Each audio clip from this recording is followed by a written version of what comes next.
second kind, physical evidence of a UFO. Close encounters of the third kind, actual contact.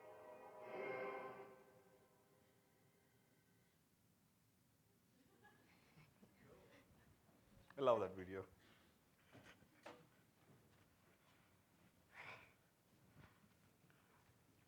Good morning, everybody. Thanks for joining us. In our presentation today, we're going to showcase a very interesting approach, which many of the previous speakers have mentioned.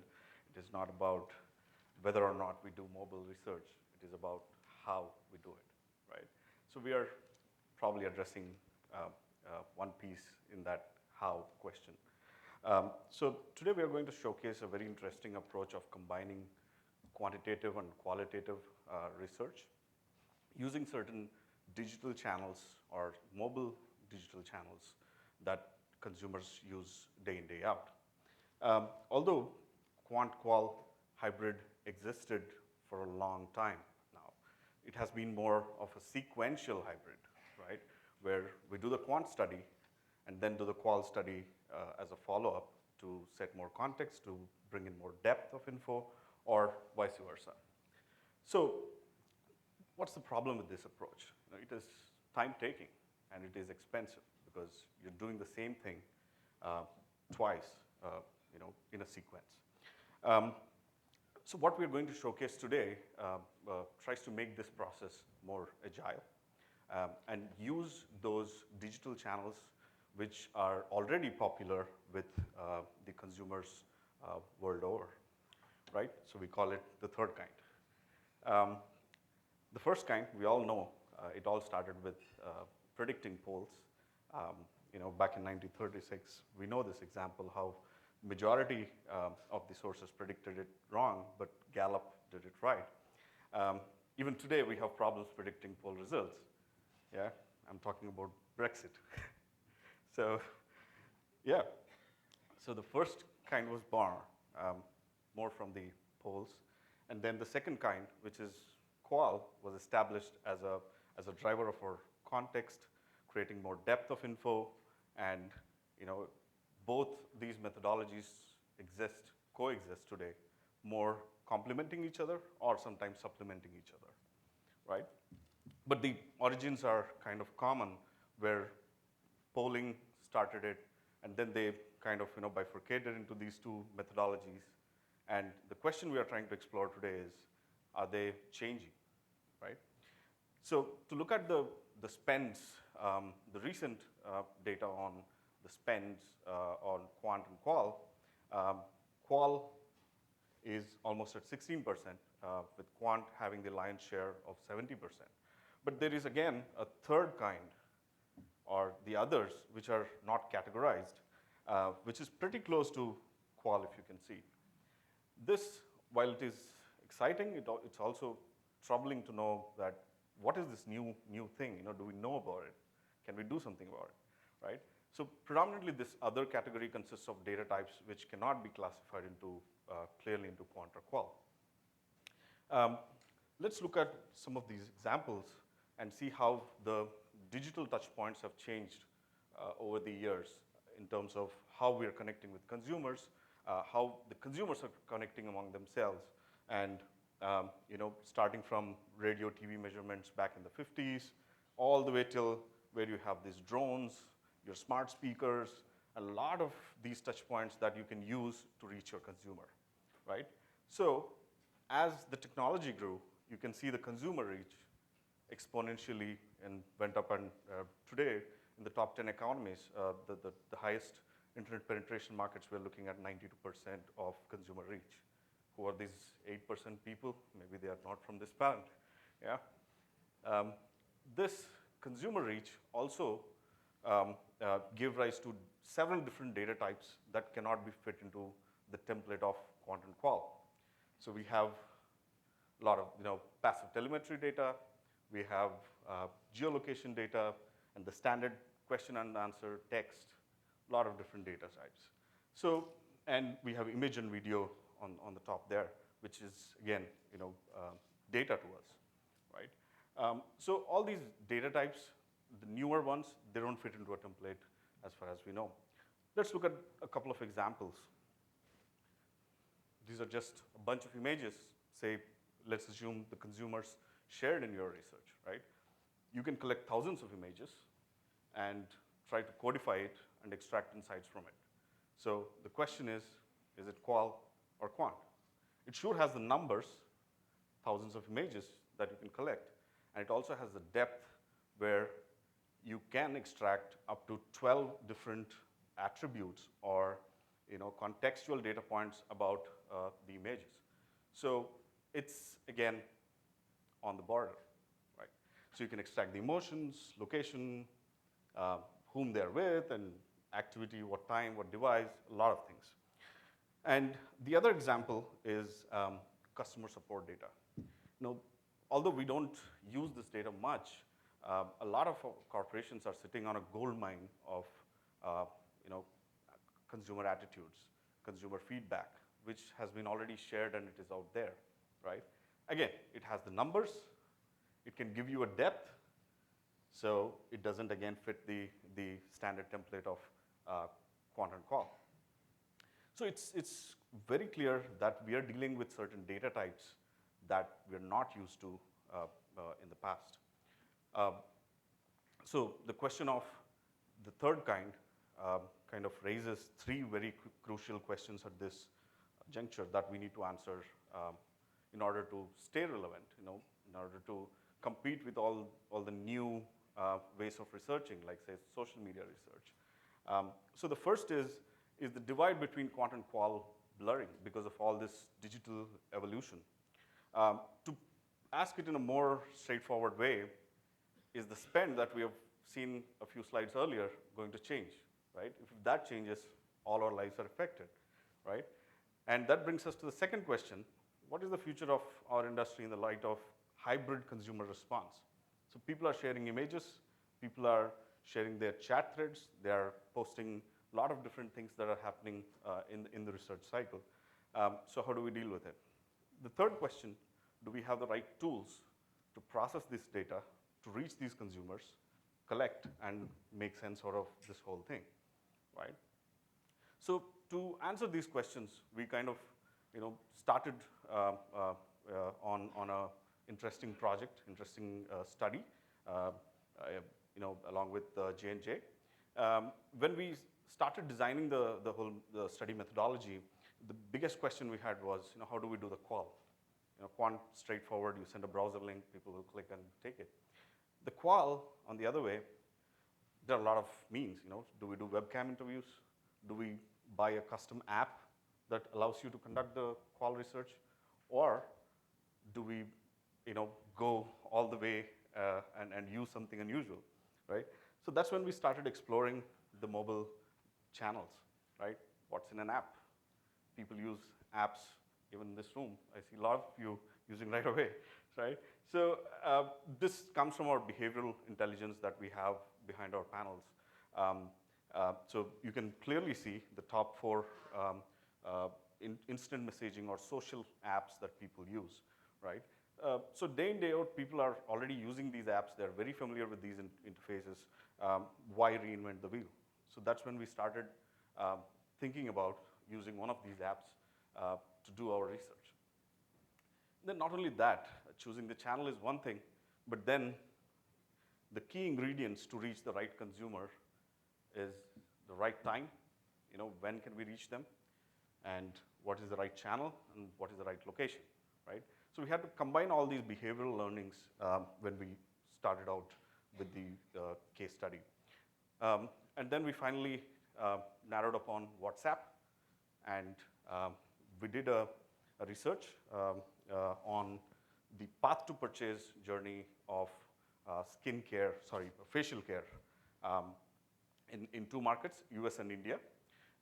So we have both the quant and qual part here. The quant was a pre-survey to measure the first 2 phases, contemplation and decision. And then after a week of gap, we did the post-survey. And in between, we had a WhatsApp group to engage a recruited sample of people who are basically a subset of respondents from the quant study to continuously engage, where we were asking them to kind of show what they're doing, what kind of research they are doing before they purchase their facial care product, posting images. Pretty much, it went into a discussion even without the moderator getting involved. People were discussing among themselves, and things started flowing. So this is our research methodology. Now I hand it over to Lai Hing to talk more about what we found out in this hybrid method, and also give a client's perspective on how this hybrid method is being viewed. Over to you. Thank you. Thank you, Prashant. So I'm going to take you through the results. But actually, one of the first questions I asked my borderless access colleagues was, how's this any different than my usual quantitative survey and then doing some kind of qual, whether using a community or a bulletin board or some customized app. And I'll address that later. So in terms of the quantitative survey, we did get very good, clear findings in terms of the different phases of the path to purchase, starting with awareness and who are the people that influence their decision to purchase a particular brand or this particular product, as well as the actual channels they ended up purchasing the products through. And also we had questions around the reasons why they purchased at that location, as well as after they purchased it and now they have used it and now evaluating products, did they provide feedback to others. So we were able to get some good solid data. This is the one for the US. And what we see here is, yes, there's a range of sources where people got information from, such as social media or the actual store or friends and family. And same thing with influencing, same set of influencers, social media, the shop, and friends and family. And in terms of purchase, majority of the purchase was actually done 2/3 in the retail store, whereas the other third is really online. This is interesting for us to note. Compare this to India, where, yes, there's also a range of different sources of awareness as well as influence, but you see now there's a lot more influence coming from online and social media. And it's very interesting to note that in terms of the actual purchase channel, it was the reverse of what we saw in the US. More done online versus the retail shop. And in terms of evaluation, again, there's family and friends who are part of providing the feedback, but also they use social media a lot as well. So based on that quantitative data, we mapped out the path of purchase journey. So the first step is contemplate as they're considering. We noted that social media played a role in both cases, but more so in the US, the retail store. During the decide phase, when they're trying to decide what products to purchase, price was a key factor, which makes sense. And stock makes sense for the US because they were actually at the physical store. So depending on what was in stock or not in stock, they made that purchase decision. And in India, it was about delivery options, given that it was more of an online purchase. So the third phase is around purchase and where they purchase. We noted, again, it was mainly they checked off retail stores in the US and then more of a digital purchase in India. And the last phase, evaluate. As I mentioned, we asked for satisfaction, how satisfied were they with the purchase. They were generally satisfied, and they provided comments on social media and online.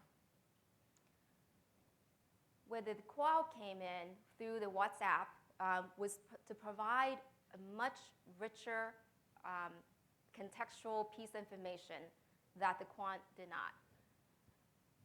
The consumers were really enthusiastic in being part of this study because they were using their WhatsApp and it's something that they already are very familiar with in chatting with friends and such. And so they shared a lot of information with us. They posted the images of the actual channel where they purchased it. They even showed us a receipt when they purchased it because they were so excited about their purchase. They were even showing us the delivery. You get that email from Amazon saying um, your order should be arriving X date. You know, people get excited about that, and they actually posted that for us too. So they mentioned in this case reviews on Amazon, Facebook, and the other one was Body Shop is where they were searching. Mentioned about Amazon, on the right you see the actual reviews that they looked through when they were trying to decide what products to use. And then specifically here, they mentioned about the different channels that they were shopping at: Amazon, eBay, Big Basket. So I mentioned in India, they did a lot of the research online as well as the purchase online.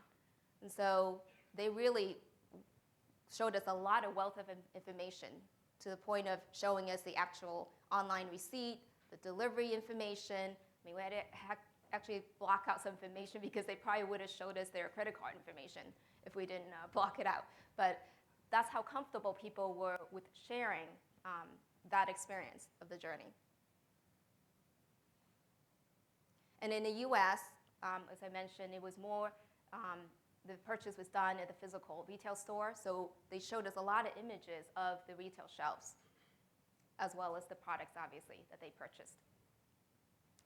So when we layer on the qual on top of the quant data, we have this map of the journey, but you get much richer information and a new layer of additional data. As some of the earlier speakers talked about, the emotional, the contextual data, and some of the unstated drivers. So again, social media was a big piece of the journey in contemplating in both countries. In India, they were very enthusiastic about their products. They showed us all images about their products that they purchased. Some of them were still in the original outer carton because I guess they thought it would look beautiful, so they kept it in the outer carton, and we were able to see that.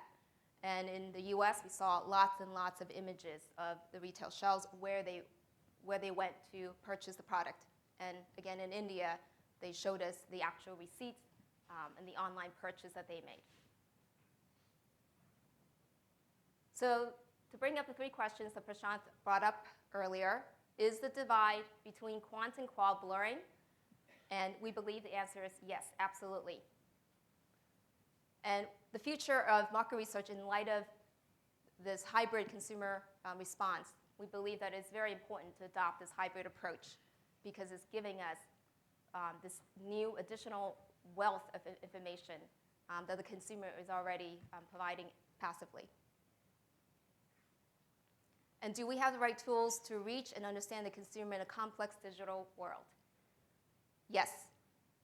With these same digital tools that they're interacting with, those are the tools that we will be using to collect more data from the consumers. And it's already where they're very active and engaged, so it's a natural response for them. So finally, to answer the question I brought up earlier, how's this any different? I think that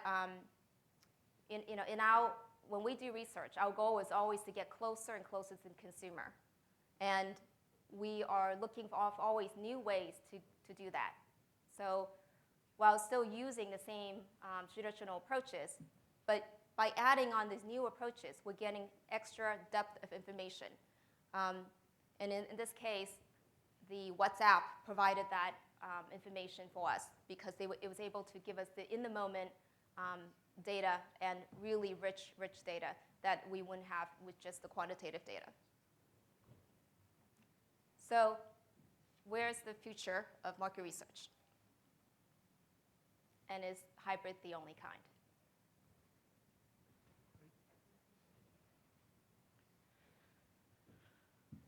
Any questions? Thank you very much. Thank you. Thank you.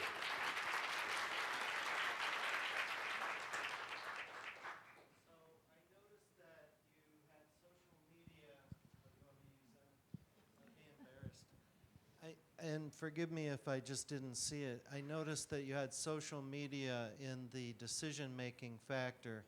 And am I to understand that that's pure, true, just social media, like Facebook, WhatsApp, Instagram, Snapchat, and it excludes search engine searches on Google? Yes. So it is pure play social media where people come share their opinions on the pages.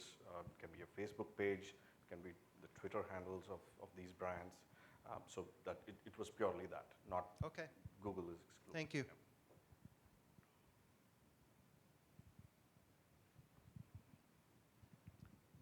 Have you presented this internally yet? No, because literally, one of the things we talked about, the benefits of doing hybrid research is fast. And I really believe it's fast. Literally, the team approached me only a few weeks ago, and we talked through what we wanted to do, the research objectives. They came up with the research methodology and executed. So I would say, no, I haven't presented to them yet. Obviously, we have to get internal approval to present, so a few people have seen it. Have you found then, among the people that have seen it, that it's also helped bring them closer to the consumers as well? I absolutely believe that is the case, yes. So I've seen other information that we already own around this, and a lot of it is very quantitative, but I think that having the images, seeing the comments from the consumers, the way they talk about it, you definitely get the emotion as well as that rich, close-in look of exactly what they're seeing. Hi there. Beyond what you were talking about with the engagement and using the WhatsApp panel, hi there. Hi. Is there anything else that you can share about why you think it's better to use WhatsApp? As you even said in the beginning of your presentation, you said, well, how are you going to convince me that it's better to use WhatsApp than just using a community or any other means to talk to your consumer? What additional information can you share about why you think WhatsApp is more engaging? I think the value is that people already on WhatsApp, as Prashant shown in one of the charts, that is one of the most used apps. So they're already constantly on it. So people are on the metro, they're on it. So it's very natural. So you're not. It's like what he mentioned, getting the right people, the right channel, the right location, the right time. And I think that's what it offers. Versus, let's say, a customized app. It takes time to develop that app, and then they get used to that app. And so there are pros and cons to a dedicated community that you design versus using something that they're already very familiar with. But it has the capability of uploading images. They can add text, videos, etc. And it comes very naturally, because they chat with their friends and family on WhatsApp or in Facebook Messenger. They know how to upload an image, and sometimes I've seen and used custom research apps where there is a learning curve, right? People are figuring out how to upload an image, right? So all this complexity is gone, and the response is more natural and unfiltered. Are you seeing changes in response rates over here for WhatsApp versus text? Just using straight text to capture yes. surveys? WhatsApp, Specifically in the US and India. We didn't exactly measure that. So because to recruit to the WhatsApp group, we had to do a pre-survey. So if I talk about the response rate, it is more about the pre-survey than the WhatsApp group itself. So yeah, but out of 15 consumers we recruited for the WhatsApp group, 12 were very engaged and active. That's the number. So I completely agree with everything you're saying in terms of meeting the consumer where they are and using modes in which they're already familiar, but is there a concern around privacy with this? We did think about it. This again, WhatsApp is just one channel, right? So you have other places where you can build this privacy controls into place. So the only thing with WhatsApp is you can see the phone numbers of other people participating in the research, right?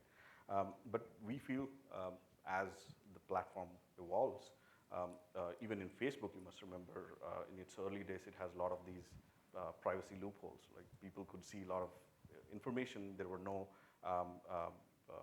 settings that you can make to hide certain information. So we feel that these platforms will again evolve to say, okay, don't show my phone number to the people, right? So it's just a starting of a thought, but yes, it's a valid concern to be. Prashant, Lai Hing, thank you so much. Thank you. Thank you.